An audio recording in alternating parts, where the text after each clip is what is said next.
show is doing there's a scary scene just now. There was a hand behind the door and somebody was in there and It's doing pretty good. and everybody really thinks somehow that you're a ghost whisperer. They're taking this seriously. I get invited to funerals a lot. Really? I do, which is so, I mean, part of it's really hard for me because I have to kind of laugh about it because I can't just walk around feeling sad all the time. But a part of me really feels bad that I can't help these people. Like I had this woman come up to me and she was so sweet. She was probably, 75, 76-ish. And she came up and she was like, Melinda? And I said, yeah, and I'm always Melinda, and I'm like, yes. And we're sitting there talking, and she's telling me how on Friday night she gets together with her husband, and they hold hands on the couch, and they eat their favorite meal, and they watch the show, and she never misses it, and she loves it. And like 20 minutes into the conversation, A, I was surprised that I was there for 20 minutes, because I was like, whoa. Yeah. And then B, I realized that her husband was dead. Oh. And she likes the show because she thinks that he comes to share time with her during the show. And it was so sweet, but I was brokenhearted because I didn't know what to say to her. Like, I didn't know how to be, the ghost whisperer for her. Right. I didn't know how to say, he loves you, you know? And I was like, what do I do? You can't fake your way through something like that. That is awkward. It was really hard. That's but really she's so hard. sweet. Well, But that's people sweet. really And like maybe, I bet he does sit there with her and watch the show. It's kind of a nice That's thought. sweet that she tells you that. Yeah. So, but I mean, there could be worse things. When you're in a soap opera and you're a nasty person, people hate you. I know. People really don't like you if you're. So it's good that people do that. It's nice. And do you have any, since you're doing this, any ghosts visiting your house or anything all of a sudden showing up? No, not so far. We did have a light the other night we were filming, and a bunch of us, like 4 or 5 people, were just sitting around, and this light, literally, behind us just moved 3 inches on its own, up.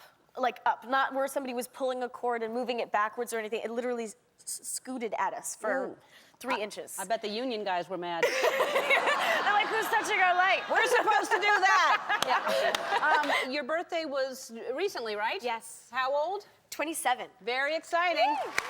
That's a good age. It is a good age, yeah. And what did you get for your birthday and what'd you do? I got a Porsche. You got a Porsche? A Porsche. Who gave? Did you buy your? My mom gave it to me. Your mother gave you a Porsche? Yes. Wow. And how did she do it? How did you? I came home from work and she'd given me a bunch of American Express gift cards because they're like my favorite thing in the world.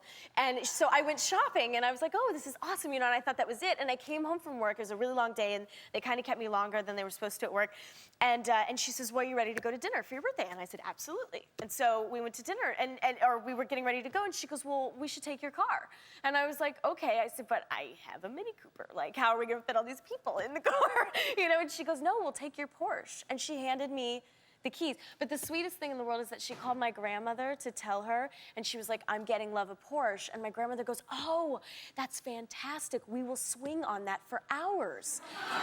And my mom was like, what are you talking about? And she goes, you're getting her a Porsche. You're gonna build her a Porsche. And my mom goes, no, a Porsche. And my grandmother was like, what's a Porsche? And my mom goes, it's a car. So my sweet grandmother thought we were building a Porsche for her and I just swing on the whole time. It was very sweet. Your grandmother, I didn't know what she meant by that. We're gonna swing on that car for hours. I don't want no scrub. Her hearing's not great. No scrub. That's hilarious. So is this your dog, or just you're posing with it? I haven't seen that. Is it a Cavalier King Charles? Yes, it is. That's Charlie. That's Charlie. I have a kitty named Charlie, as a matter of fact. Look at that. This is on the cover of Hollywood Dog. That is sweet. Oh, I'm that lady right now with her dog who's like, my baby. No, I'm like that too. I just posed for a brand new magazine, Burbank Beagle, and that's my dog. That's my dog. It's cute, right? So cute. All right, that's sweet. And is this your only pet, or do you have more? I have a Chihuahua too. Yeah, one Chihuahua and one King Charles. Yes. And what's the Chihuahua's name? Mia.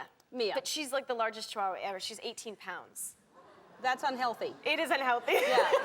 Yeah, she's... How do her legs hold her up? It's really funny because we've tried to put her on diets, but it doesn't work. And she'll stand there and her little legs go. Oh, that's horrible. I know, it's really bad. bad. Do you try to put her on diets? We have put her on diet after diet after diet, and she will not... And she sneaks in the fridge at night or something? She's just big and beautiful. There's nothing we can do about it. That's unhealthy. I know, I'm sorry. I'll work on it. Put a little treadmill in there or something.